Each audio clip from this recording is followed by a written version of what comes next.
Happy Wednesday, everybody. Thank you so much for joining us here on the Transportation and Logistics podcast, powered by Atlanta Dispatch and Humblebee Enterprises. Very excited to be here with our brother John Seidl from Trucking Wins. But before we begin, I did just want to go ahead and say, hey, man, look, we're already into 2023. Uh, we're almost halfway through Q1. And those goals that you set, they're not going anywhere if you don't. You got to start sticking to them. And I'm talking to myself, really. This is me talking to myself about all the big things I wanted to do and accomplish in 2023. It's not enough just to set the goal. You got to take those actions every single day to get there. So if it's not speaking to you, I'm definitely talking to myself to just get serious about everything because it's a lot out here in this world, and you can definitely get it if you put that time and that energy into it and follow the plan. So, I mean, with that being said, I did just want to welcome my brother John. John, how you doing, man? How you feeling today? I'm doing good, man. It's been a long day. I had a couple driver meetings earlier, was talking to a bunch of drivers about some of the same things we're talking about here today. So, good day so far, my friend. Oh, I love to hear that, my guy. I love to hear it. And this session right here is to discuss repairing the safety score, and all the things that go along with that. I feel like there is a system that most people, at least, well, let me speak for myself, I didn't know about until recently. We're going to be talking about the data queue system. Can you talk about, first off, before we get there, look, you've got a lot of experience, right? I would love for you to be able to tell people who you are and how we can, understand how you got all this game. Yeah, man. So, like I said, I used to be a state patrol inspector. That's where I started this trucking industry experience. I worked the way stations, pulled over trucks, went through the whole inspections of level ones, level twos, threes, checked logbooks, vehicle maintenance. I did that for about a dozen years with the Wisconsin State Patrol. Then I became an investigator with the feds.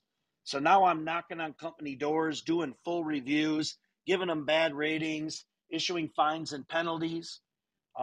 Left a little bit after that, became a hazmat agent with the FAA. So 20 years of government regulation. And I thought, man, I guess I'm going to go to the dark side and I'm going to leave that regulatory side. So I became a DOT consultant, and I'm also a truck insurance agent. So I own Trucking Wins. It's a training portal, like a location where you can get a bunch of training videos, monthly podcasts, and I also sell truck insurance for a company called Reliance Partners at reliancepartners.com. So, How was it being the feds? How was it being the inspector and being like in that enforcement role? Was it fun? Was it exhilarating, or was it draining? And were you tired of getting people hemmed up? I'll tell you, as a state patrol inspector, it's kind of like you were out there just pulling over trucks every day. Whether you work the scale or you work um, on the road, finding trucks that are overweight and things like that. So it was pretty cool interacting with the drivers. A lot of people, give inspectors a bad rap, but overall, we're not all that bad. After I left the state patrol at roadside, then I was able to go and meet a bunch of company officials, like the owners of the company, safety directors. So I got to see the roadside side of the game, I suppose, and then I also got to see the company side. And it's kind of nice to well round it, like work with the company, work with the drivers, and get to see all those different perspectives. So I miss it, but I'm still out here helping truckers improve their score, helping drivers navigate hours of service. So it's still very rewarding. Nice, nice. I love to hear it. Do you have any experiences or moments from your inspector days that just still stick with you? I know it's a million of them, but like anything that you felt funny, impactful, or anything like that that you might be able to share. And I know that's random, so that's super random. No, I think a big piece is all the training that I did at the National Training Center for investigators around the country. I developed this drug and alcohol technical advisory course where it helped inspectors and investigators do the compliance review. They would come in, check your random program, your pre employment drug testing. If you have a positive driver, how you handle that. So it was pretty rewarding going out and being an instructor at the National Training Center for FMCSA for sure. Nice, nice, nice. I love that type of experience. Definitely in the industry, you're in there, and to talk about to transition into this topic. What's a data queue? Like, what's that system? Well, before you get into data queues, let's talk about CSA scores. Oh, What cool. is a CSA score? Who invented this thing called CSA? And a lot of people think it might be for insurance companies or freight brokers or so the attorneys can go after you. But ultimately, the federal government invented CSA scores for the sole purpose of monitoring trucking companies to find out who is better and who is worse. When I was an investigator, they would send me into the companies that have high CSA scores. So if you want to keep the feds out of your company, you control your CSA scores. And data queues are simply one way to control those CSA scores to keep the feds out of your company so you can do what you do best: get loads, make money, keep the trucks running. Who wants a call from the feds where they got to slow down their operation to take care of all the compliance requests during one of those compliance reviews? It's a good understanding as to why we are having this discussion, 100%. because your safety score is definitely one of those things that can prevent you from getting that high paying freight opportunity, even that dedicated high paying freight opportunity. So thank you for bringing that in here. And as far as the system, do you feel like people know about data queues? I don't, and here's how it goes. The number one way to control your CSA is to not get violations. Let's be real, right? Don't get crashes, don't speed, don't wear your seatbelt, use hands free, keep your brakes good, your tires good. We can go on about what generates bad violations, bringing up your score. But what's a data queue? A data queue is challenging those roadsides, challenging those crashes. And to start, before we get into details about that, who can do a data queue? That's interesting. Anybody can do a data queue. A driver can log in, get an account to the data queue system, and he can challenge his own roadside inspections and crashes. Insurance guys, like I'm an insurance guy and a consultant, I got to log in and I do data queues for my customers. So whether you're a trucking company, whether you're a safety director there, the owner, operations, insurance guy, separate consultant, drivers, even, you can all get a login and go in and challenge these inspections and or crashes. Awesome. Let me ask this. I mean, because you are a consultant, you are a insurance broker, agent. You have the ability to get access to multiple accounts. Let's just say consultant in this space is a dispatcher, an independent dispatch agency that dispatches for 20 different motor carriers. Is that dispatch agency able to get access to all of those different motor carriers if they were also owning that compliance piece? Yeah, so let's say that there was a dispatch company that manages 20 different motor carriers, with the example you said. You can go in the data queue system, click on other, and just explain how you're a representative of these entities and you're basically challenging these inspections on behalf of them. So the only time I've ever run into trouble doing a data queue on behalf of one of my customers, just like a dispatch agency could do, is the state of Arizona. Arizona does require, if I'm trying to do a data queue for one of my customers that gets pulled over in Arizona, they'll say, we need some kind of email or some kind of letter from the motor carrier authorizing you to do this data queue on their behalf. But that's the only state I've ever run into that asks me for that information. So when I do a data queue in Arizona, I just make sure I get an email from the carrier authorizing me to speak on their behalf. Then I'll challenge whatever inspection they have or whatever crash they have, and we can get into more details of what that means. I'll challenge it on behalf of the customer in Arizona, Indiana, Ohio, Michigan, New York. Doesn't matter the state. You just go in and submit the data queue. Okay. Okay. Well, I love to hear that because, as an independent dispatch agency, I'm always looking for other services to provide to my clients at the end of the day. And Mhm. that sounds like something nice that could be owned by an independent dispatch agency. You also said that it can be a safety director, but it could also be a driver that goes in there to submit a data queue request or something to be removed. In your experience, how does it hit a little differently when a Mhm. driver is the one that is submitting that versus an owner or a safety director?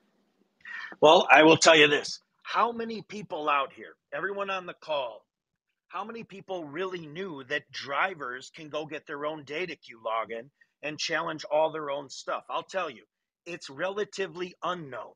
So now pretend you're the state police agency on the other side. 99% of the data queues you get are not from drivers. But if you have a driver submit a data queue defending himself, and then he can start getting personal, like this violation is hurting my ability to be employed. This violation is on my MVR, and I can't be insured, so my insurance rates are too high. If you can kind of hit the soft spot, whoever's on the other side, it's with human nature. If you can hit their soft spot, you have a higher likelihood of getting them to consider your data queue and changing and or removing the violation versus a safety director doing it on behalf of a driver. It doesn't hit home as much. So I think you hit it right on the head. Because you've been the feds, you've been on the side handing out some of these violations and citations. Mhm. If somebody is going in after the fact to see if they can get some situations removed, does that does that enforcement officer, are they notified? I mean, do they take it personally if they are Yep. successfully found to be wrong? Well, I would tell you this: every state handles their own data queues. If you get pulled over in Indiana, then the Indiana State Police representatives will process your data queue. If you get pulled over in Wisconsin, completely different set of people, and it's whoever runs the enforcement in that state. So, do you have some lack of consistencies from one state to another? Absolutely, yes. Some states will just handle it right away with whoever receives it. Other states, as a procedure, will send it to the officer that wrote the violation in the first place. And you might be saying, like, that doesn't make any sense. If you're trying to challenge the person that wrote it, why send it to the person?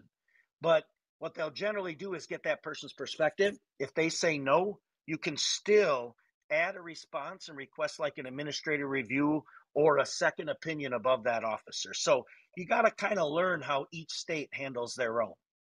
Gotcha, gotcha. I just would imagine if there was a particular enforcement officer that was consistently getting found to be incorrect, there had to be some Mhm. type of ramification, within that state, within that system. They got to say, "Hey, man, you got to calm down over here," or something. Yeah, 100%. So I used to work in Wisconsin, and I've known some inspectors. We used to call them Mr. MSU, Mr. Make Stuff Up, right? So this officer would constantly get in trouble in his data queues, and then a lot of the violations got reversed. Well, the data queues in Wisconsin, for example, go to one person to start and then their supervisor. So you as an officer can get a reputation for kind of writing a lot of erroneous stuff. But at the same token, you as a trucking company or safety director, if you keep filing data queues that aren't substantiated by fact or law, you're going to get a reputation for being that guy. And you're going to have a less likelihood of getting your data queues approved. So it's kind of like a quasi check and balance system. The officers are going to be held accountable for stuff they do amongst their peers in their own management. Trucking companies are going to be held accountable for filing a bunch of data queues that are kind of frivolous and erroneous. And eventually you lose all your credibility. So you got to be careful. It's a balancing act. Yes, sir. It sounds like it. Okay, so what all can data queues be run for? Citations, violations. What else? Well, I like to break things into categories. So you said the word citation. So let's start with that. Okay. A citation means they issued you a ticket, right? And you got a court date and you got a fine and penalty. So, Jory, let's say that you get a citation for a seat belt and I'm another driver for the company and I get a warning for my seatbelt. A lot of people are like, "Ooh, I got a warning. It doesn't hurt my CSA score." Not true. Warnings and tickets hurt your CSA score exactly the same. There's a point system, and I can talk about that later, but there's a point system. It's like knowing the rules of a game called CSA. So 7 points for a seatbelt warning, 7 points for a seatbelt citation. However, if Jory goes to court and has that ticket dismissed with no court costs, you can do a data queue with the court document, submit it to the state, and they will remove all points associated with your seatbelt ticket because you got it dismissed with no court costs. If you get it reduced to a lesser charge, like seatbelt turns into a parking ticket or equipment violation, it goes from 7 points to 1 point. So you getting a citation, hiring an attorney, getting it dismissed with no court costs or reduced is better than me getting a warning for it because I can't go to court. So I'm stuck with 7 points. You can get 0 or 1. If you go to court and it's not dismissed or reduced, you're still stuck with the 7. But that ain't no different than me anyway, right? Right, right. So look, I mean, you're on Yeah. a roll, but let me ask this: if somebody was to be handed a warning, can they say no? Give me the real thing so that Right. I can see about getting this taken off. What's cool about this is the conversations you're starting are ones I hear every single day. So now, here's what'll happen. The officers start to realize that you can do a citation dismissal or reduction, do a data queue, and get the violation removed. So they purposely won't give you a citation because they don't want you to go to court and have your CSA scores reduced because of a court action. But here's what officers will also do. True statement. A seatbelt hurts your unsafe CSA score. If you're overweight, it doesn't hurt any of your CSA scores. So if you are not wearing your seatbelt and your truck's overweight, many officers will write you the ticket for the overweight and write you a warning for the seatbelt because the seatbelt hurts your score and you can't go to court. And the overweight ticket, even if you go to court, it doesn't hurt your CSA score anyway. So you see the game that's kind of played? Wow. Yeah. I mean, when you hear Yeah, it from this side, it's eye opening to say the least. 100%. So, can you still fight a seatbelt warning? Yeah. So let's say you had a camera that faced the driver. You know how they have cameras that Yep. face the road, cameras that face the driver. A lot of people don't like them facing the driver, but let's say this trucking company clearly had a camera that faced the driver the entire time, and they get a warning for a seatbelt violation. Can you submit the video or screenshots of the video to the data queue person and say, look, that driver had his seatbelt on the entire time. That officer was wrong. He only took it off after he was pulled over, right? That video evidence could absolutely get that seatbelt violation of 7 points removed, even if there's no ticket. That's how data queues also work. Okay, okay. So the difference between a citation and violation is, a ticket being written where you got to go to court versus a violation being potentially just a warning type of situation. Is that what I got? Well, look at it this way. A seatbelt violation is a seatbelt violation. Both of them hurt your score. If you get a ticket, you just got a ticket for that violation.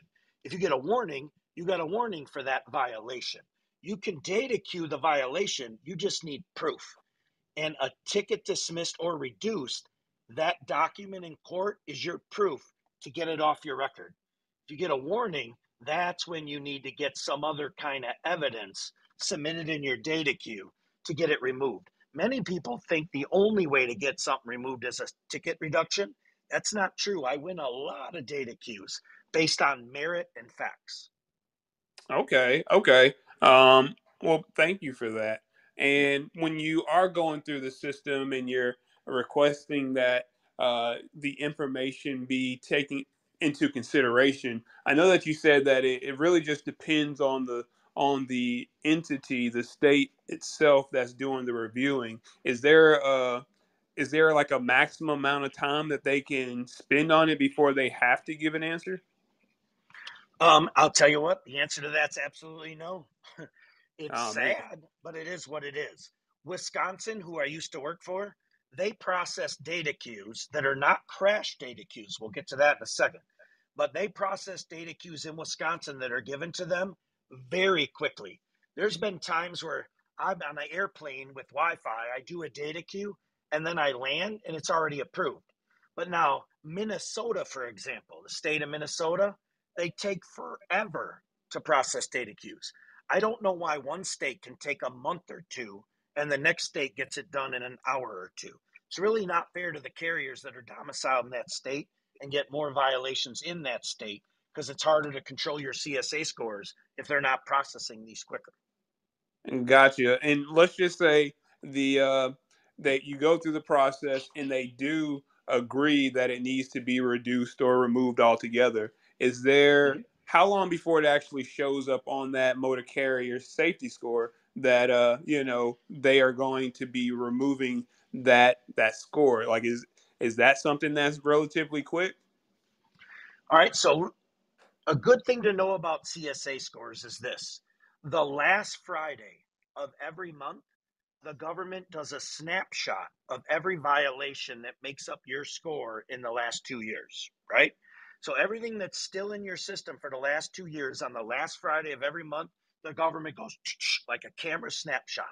About a week later, they post your scores. So if you do a data queue and get it approved within a few days, generally, of the last Friday of the month, you can expect to see that data queue will be valid, and that violation will be removed or adjusted by the next month.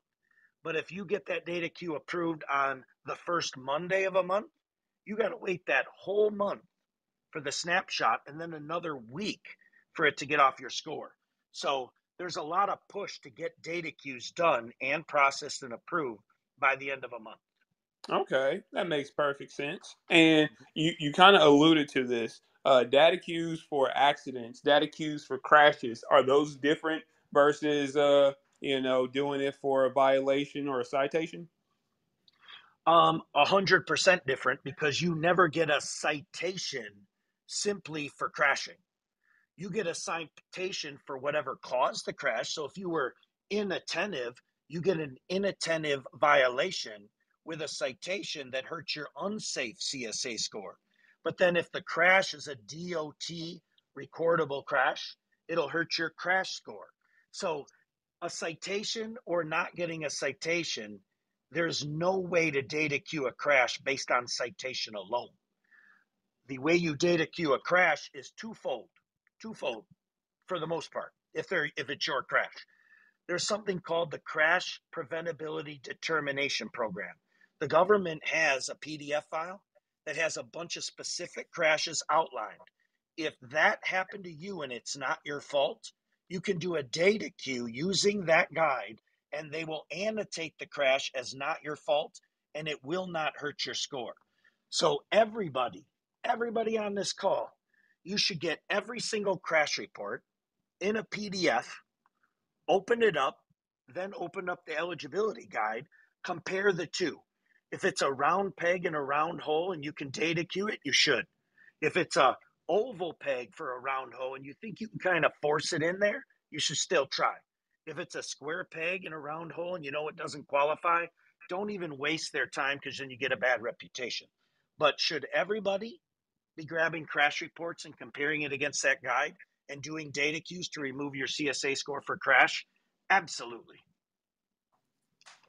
Awesome, my guy. Awesome, awesome. So, what the takeaway from that part right there is it seems like this is very standardized. Things that people have access to can actually go look it up themselves. They just gotta kind of have to know exactly where to go to get it. But you said that there is a data queue, fact determining sheet as to whether it's a preventable situation. What's in your experience? What's one of those situations that's a really preventable or something that could get removed from your record through the data queue process? All right, so let's do this. I have a trucking company, Mm-hmm. and in the last year, They got about 50, 60 owner operators. In the last year, they had 3 crashes that fell under this program. And then they had another crash that I will explain in a minute that falls within another type of data queue. But the 3 crashes, here's what they were. A drunk driver went 100 miles an hour and smashed into the back of our trailer. If you open up the eligibility guide, it says if somebody is charged with drunk driving and they hit you, it's eligible. Nice. I mean, not nice, but nice, right? If you get hit directly in the rear, it's eligible. So we had a truck rear-ended by a drunk driver, ended up in a fatality, struck in the rear. That one got removed. We were going through a green light with another crash, and a car blew through a red light and T-boned our trailer. That's an eligible crash. And then we had another one where a car was going in the wrong direction and it completely crossed the center line and hit us head on. Now that's a weird one, Jory. If the car is 100% across the center line, it qualifies. But if the car's only like 80% across the center line and the rear tires are still in their lane, for whatever reason, it doesn't. But I was able to data queue these 3 crashes for a customer, and their CSA score went from 76% to 3%. Right. And, just for everybody to understand, higher is not better when it comes Yeah, to these higher ain't scores. better. Higher ain't better. Okay. All right. Well, I appreciate you for explaining that. Let me add this other scenario in there while we're still on the topic. Let's just say that we're in a parking lot and the tractor trailer is running down the main part of the parking lot, and there is somebody that's approaching that street where that semi is going, but there is no stoplight, and they for some reason miss the stop sign or the fact that there's a big old truck rolling in front of them, and they T-bone them that way. How is that? All right. So in that same guide, which, I can send you a link to this and they can check it out at whatever location you can send to them so they can read through this guide themselves. If a car leaves a driveway and there is no stop sign, it's not eligible. So if they're coming from a side street, there's no traffic control device like a light, a yield sign, or a stop sign. They determine that not eligible because there was no stop sign there. But if there's a stop sign there, it is eligible. Another goofy one, man, is if you're driving down the road and there's a deer in the road and you swerve to miss the deer and you crash, it's not eligible. But if you hit the deer, it is. Right. That makes sense. That definitely makes sense because they're going to say, or this is what I'm presuming you would know. You would know it from the inspector side and the insurance side that, you avoiding that deer, but you ended up hitting somebody else that was not that other motor carriers or that driver's fault. You did Mhm. that. So you're at fault. Well, that's one part to look at it, but let's look at this. You're Okay. driving down the road and a deer jumps in front of you. You swerve to miss the deer and you just hit a street sign. And when you hit this sign, it's pretty big and it knocks your radiator out. Well, now you have disabling damage that requires a tow because you broke your radiator, and that's part of the definition of a crash. Well, you can't challenge that because it was a DOT crash because of the radiator. And then you can't challenge it because you didn't hit the deer. You didn't even hit anybody but a street sign, and you only hit the sign because a deer ran in front of you. But it's not eligible according to that guide. There are many people that complain about the fact that a lot of crashes that are not your fault, where there is no other victim, you still can't get them removed. Wow. Wow. Now I hear you, Yeah. my guy. I hear you. But That does but you seem like gotta it could be a yeah. headache. You got to learn these details, right? So now, where do you find this information? I'll tell you. You find it on shows just like yours, right? You bring a guy like me on, you get a guy like you who cares. Me and you have a conversation about this, and then the listeners are like, I didn't know that. I didn't know that. I didn't know that. And that's what's called value through education. That's what it is. Yes, sir. I agree. I definitely Mm-hmm. agree there. And another thing that uh, I'm imagining a lot of violations are handed out for, and citations are through the hours of service. The driver failing to, keep proper hours of service. Do you feel like it's easier or more challenging to get ELD and other hour of service violations removed from the record via the data queue system? All right, so there are several basics, and hours of service is one of the CSA scores that's the most volatile, right? You don't need a whole lot of CSA violations for hours of service to end up in that alert status that will give you a trouble getting loads. It'll cause attorneys to go after you. That'll cause the feds to come knock on your door, right? So, hours of service, it is difficult, but not impossible. An example would be this: if you are a local driver, 150 air mile radius, short haul driver who's exempt from a logbook, but your company decides to make you run a logbook just because it's easier for tracking and running your hours of service, right? And you get pulled over for not having an instruction card and a blank set of logs, or maybe your ELD wasn't mounted, or you didn't put the bill of lading or the trailer number on. Hell, you didn't sign it, right? All those are hours of service violations. However, if you're a short haul driver exempt from hours of service, you're using the ELD voluntarily. So I have won numerous data queues where I grab a piece of paper and I say, on this day, we were pulled over for all these hours of service violations for ELDs. We're exempt from an ELD because we're a local driver. Please remove all of these violations because we're not required to have an ELD. All we need is a time card with the time start, time finish, total hours, name, and date. If you can demonstrate that to the officer on the other side of the data queue, you'll get all those hours of service violations removed because you know more about the hours of service than maybe the driver and or the officer even asks those questions. Right. What does that mean again? I hear it all the time. 150-mile, air miles. What is that? Mm-hmm. All right, so a good industry to focus on for this is intermodal, right? You go to the rail yard. Most intermodal carriers, they start at the same place for their shift. They run it back and forth to the intermodal, the rail yard, and then they end their day in the same spot. So, Jory, I'm going to ask you 5 questions and pretend you're an intermodal driver picking up Let's chassis go. at the rail yard. Number one, do you report to work and stay within 150 air miles of where you report to work, which is equivalent to 172.6 as the road goes, 172.6 statute miles? Say yes. Say, yep, I stay in the circle, bud, right? Yes. So you stay in the circle. That doesn't mean you can't go over 150 miles. You can run 300 miles, just stay in the circle. So, Jory, do you start and report to the same spot and stay in that circle? Yes or no? Yes. Perfect. That's the first of 5 questions. Number two, do you leave and return to the same spot within a 14-hour shift? Say yeah. Yeah, I do. Perfect. Your 14-hour shifts, do you always get 10 hours off? Sure, right? Yeah, got you. Yep, you're good. All right. Do you drive more than 11 hours in that 14-hour day? You better not because you can't. It's over the hours then, right? Mm-hmm.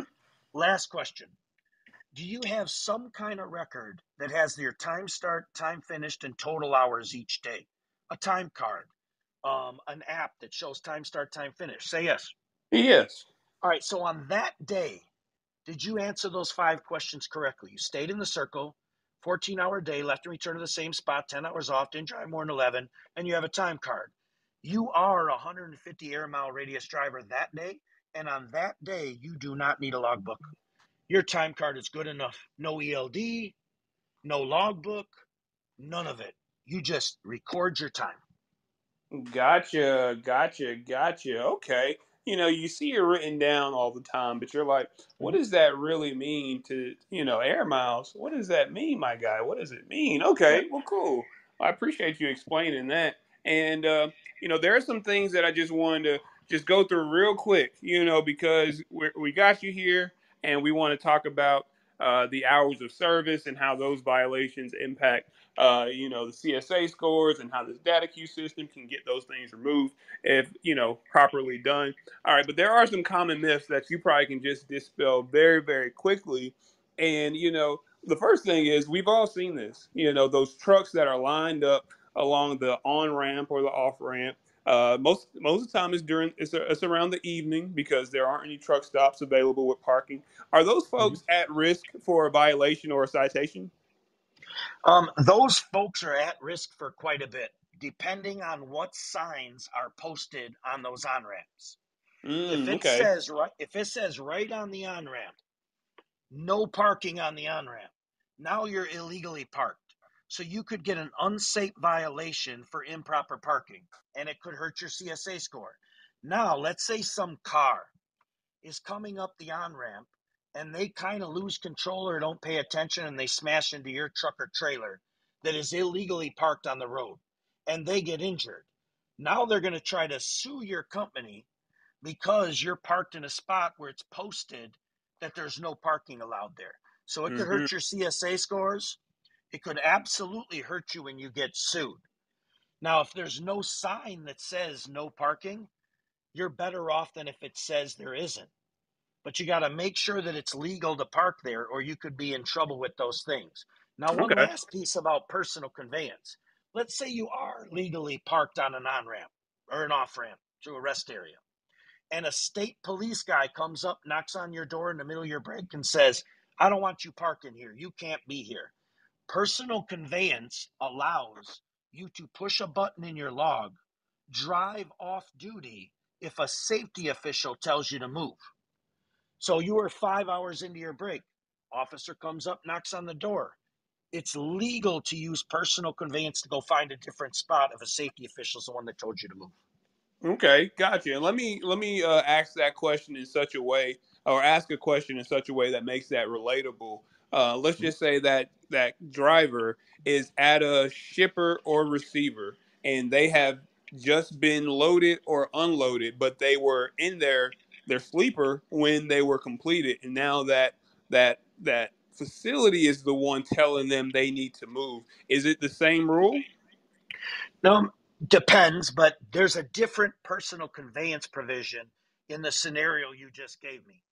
It says in the PC, after you're done loading and unloading, you're allowed to use PC to go to a nearby, reasonable, safe location as long as it's the first location available.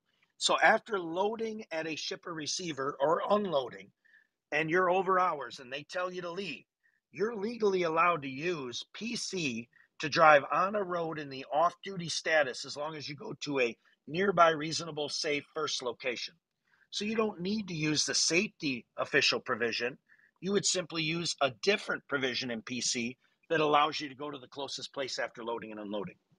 Okay. All right. Now, here's another real quick one. Here's another real Yep. quick one. Let's just say that the carrier, the driver, made it to the facility. They have an appointment, but in waiting for their appointment, they ran out of hours, but they still got to get that truck. They got to get that trailer docked up. Um, is there a way to do that so that they aren't so that they're legal in doing it? They just aren't finessing the system by, possibly moving at less than 5 miles an hour so it Yeah. doesn't trigger. Is there a legal way to do that? Well, 100% yes. Now, the way I'm about to tell you, most drivers hate it, but it's still legal. Let's say you're at a shipper. let's say you're at a shipper or receiver for 5 hours, and they knock on your door and say, "Okay, we're ready for you." The driver's like, "That stinks. I just did 5 hours, and now I have to move, which is work related.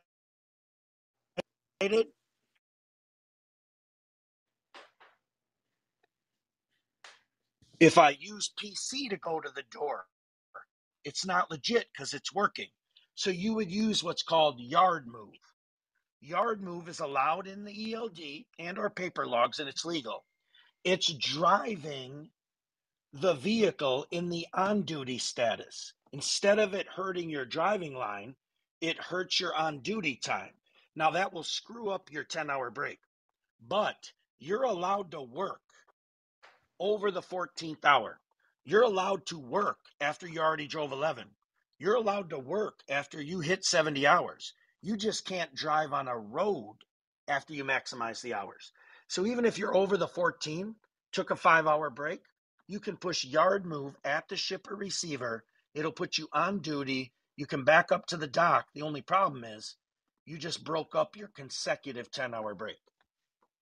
Gotcha. So then you have to, learn, or you have to understand how to do the driver splits so that it works in your favor. So I understand that driving splits are, they can be a little bit tedious. Yep, I think you broke up for a second there, but you said something about the split in that scenario. I love that you Exactly brought what that I up. said Right? was, Yep. in what you just said, it does break up the 10 consecutive hours in the sleeper.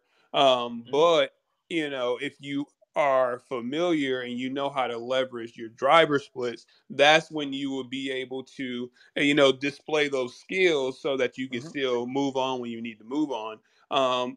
And what do you feel like the hardest part is in utilizing driver splits, time splits? Well, let's go back to the scenario we just had Okay. because everybody just heard what we said, right? You got there on time. Then you're delayed 5 hours. Now you're over the 14, but you started a 5-hour break. Then you push yard move for, say, 45 minutes to do a little work up to the dock. Now you're loaded, right? And let's say they'll let you stay there. They'll just let you stay there. It's not a problem. You go to the sleeper berth and take 7 hours consecutive in the sleeper. So now, Jory, what did I just do? I took 5 hours off duty waiting. Then I did 45 minutes of yard move. Then I do 7 in the sleeper. Well, the 7 in the sleeper is a minimum you need to split. You have to have at least 7 in a row in the sleeper berth. Well, then I can grab 3 of the 5-hour delay, and that is my 10. So I just took a 10-hour break at the shipper using yard move in the middle. Yeah, I lost 2 of the 5 hours, but I didn't lose all 5 of them. So a driver should do 5 hours off duty, 45-minute yard move, 7 sleeper, and they just split their log at the shipper. Okay, so I do understand that, and I pray that Mm-hmm. others do that. Basically, we're talking about adding up this, 3 of the first 5 hours that we use, and then we're going to conjoin that with these 7 hours that we're doing in the sleeper. But let me ask this: what if you don't know that you need to be off duty because you think that they're going to get to? Let's just say it's a first come first serve facility where you got Mm-hmm. there early in that window, but they're just backed up, or there's a million trucks ahead of you. How do you, I mean, is there a way to, go through and say it's off duty time after the fact, even if that wasn't the plan up front? Well, here's what I'll tell you. There's a lot of things drivers may or may not do. Let's be honest, right? How is an officer supposed to know whether you are off duty or in the sleeper if you're at a shipper, unless they have cameras, etc.? But let's talk the reality of it. In the scenario I gave you, if you get there and you think that you may be delayed for the whole 7, then get in the sleeper right away and start logging sleeper berth, right? If you think it's only going to be 3 or 4 hours, but not 7, the smaller period in a split does not have to be sleeper berth. It can be off duty or sleeper or any combination. The only one that has to be sleeper is the bigger one that's 7 hours or 7.5 or 8, right? The small one can be anything, line 1 or 2. The big one is the one you need. So if you think you're going to hit 7 hours, then you should go in the sleeper right away. Gotcha, gotcha, gotcha. It seems like, when I think about administering or applying the driver split techniques, I can hear these time frames, but then what I find is, it's a little bit daunting for me to know when to go back to do the counting. Do you have any, rules of thumb or anything that you could really say, hey, this is how you know when you're supposed to start counting these hours so that you can know what hour you would be available to get back on the road? Well, I'll tell you what. Split sleeper is complicated and difficult to explain in 3 minutes. 100%. Yep, you're right. But I break split sleeper into two categories, and this is since September of 2020. Prior to this, it wouldn't apply, but since September of 2020, these categories work. One, I call it splitting without really splitting. It's where you're still taking a 10-hour break at a truck stop, but you're a smart driver and you make sure that you're taking 7.5, or 8 in a row in the sleeper whenever you're at a truck stop. Then when you start driving and they delay you for 3 or 4 hours later, if you can add the 3 hours to 7 in the sleeper that was part of the 10, those 3 hours in the middle of the day, they don't count towards your 14. So you can extend your day past 14 as long as you're doing sleeper berth consecutive as part of a 10-hour break the shift before or after your 14-hour day, the off-duty period. So my rule of thumb for drivers is this: every time you're at a truck stop, every time, do your best to get in that bunk and stay in there preferably 8 hours in a row, or at least 7. So then later in the day, if they delay you for 3 or 4 hours, you can add it to that sleeper that was continuous as part of the 10 and extend your day. If you don't need it, so be it. But if you do, you already did what was necessary to extend your day. And in that case, you're not really splitting, because you're not breaking a 10-hour break into two periods like I did at the shipper. You're simply taking a 10-hour break and making sure 7 or 8 is in the sleeper so you can extend your day later with off-duty time. Gotcha. So that's splitting without splitting. And Yeah.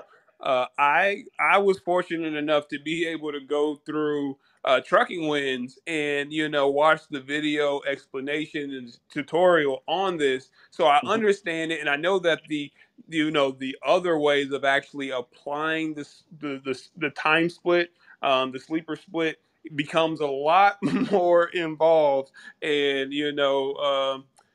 I don't. I mean, if you want to try it, you can, but I'm not going to ask you to go through the details of doing a split. Unless you Yep. feel like you can summarize it pretty. It's up to you, brother. Do you want to take that or Well, not? well, here's what we'll do. Like you said, trucking wins. You can go to splitsleepersecrets.com/s as a promotion here. I have a 47-minute split sleeper video on my website, and that's what you're referring to. One of the examples I give is you can drive from New York City all the way to Los Angeles over 4 days and never stay at a truck stop for a full 10 hours. And I'll kind of explain it the best I can, but the details are in the video on Trucking Wins. If I Right, drive, right. if I start in New York after a 10-hour break and I drive for 6, and then I go in the sleeper for 8, then I drive for 5. The 8 doesn't count towards my 14, so the 6 and the 5 is my 11. So I can do 6 driving. Now, we're not doing pre-trips and all that, just for the ease of the explanation. 6 driving, 8 in the sleeper, 5 driving, 2 off duty. 6 driving, 8 in the sleeper, 5 driving, 2 off duty. If I keep doing that, I do the 6, I do the 8 in the sleeper, I do the 5, I hit 11, I add the 2, that's my 10. And Gotcha. I can do 6 and 8 and 5 and 2. 6 driving, 8 sleeper, 5 driving, 2 off duty. 6 and 8 and 5 and 2. 6 and 8 and 5 and 2. 6 and 8 and 5 and 2. And I can do that the whole way to California. And I will not be in violation. Gotcha. It's a lot of game in there. I did put that link into the chat. It's also on my link tree. If you click on the link at the top of this, here, you can find the site that he just mentioned there, and of course, it's truckingwins.com. Let me ask you, this is going to be the closing question that I have, and if there were any questions from the audience, if John has the time, you know, we can field a couple. So raise your hand if you had a question. But this is the last question that I have for you, brother. You've been an inspector. You've done a lot of things, and now you even added insurance sales to the repertoire. What would it take for you to become an asset owning motor carrier operating in the market? Like, what would have to happen for you to start operating? Are you talking about me starting my own trucking Yeah, company? that's exactly what I mean. All What right. would have to align for somebody that has all the background and all the peripheral experience in the industry to jump in there as an asset owner and operating a trucking company? Well, I would tell you, most truckers are great at working with their trucks, working with their trailers, getting loads, managing drivers, and getting them hired. The biggest problem in running a trucking company is navigating a lot of this compliance and reducing costs of insurance and keeping these CSA scores under control, keeping the government from coming and giving you bad ratings, etc. And there's no college degree. You can go get a degree in OSHA, but you can't get a degree in the DOT. Where do you find information like this? At websites like truckingwins.com, or they jump on your podcast. We have this really good conversation and we fill their head with as much knowledge as we possibly can within an hour. So what would like entice me to become a owner of a trucking company? No offense to an owner in the trucking company, but I wouldn't do it because I but because I love what I know, right? And I don't know how to do all those other things that a trucking company's great at. But I know how to help you with your safety and compliance. And I would rather help thousands of trucking companies through Trucking Wins than try to start my own and only bring value to my one company.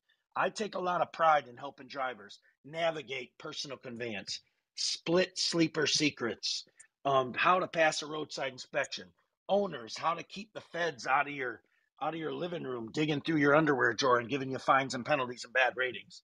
So that's what makes me tick, you see? Yeah, I got you, brother. Man, that was a nice way to bring that full circle. Yeah. Yeah.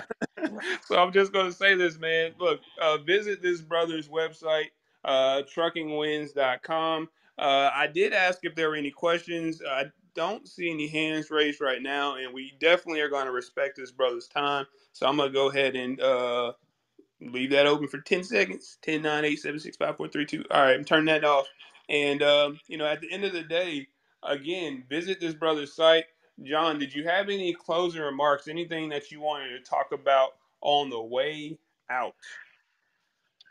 Listen, I'll just tell you, come check out truckingwins.com. The reason I started this is I sell truck insurance and I have about 120 customers that I provide insurance for. And a lot of those customers struggled with getting new drivers and educating them on a lot of the things that you can find at Trucking Wins. Why did I start Trucking Wins? I actually just started making videos for my trucking company customers. And then they're like, we really love this, John. This is great. And I'm like, why would I just restrict it to the 120 trucking companies I help with insurance? Why not offer this to everybody? Because I think I got a lot of value to bring. And I can't do that unless I do it through Trucking Wins or podcasts like you, Jory. So I appreciate you bringing me on, man. This is what we need to help these truckers and educate them. So knowledge is power.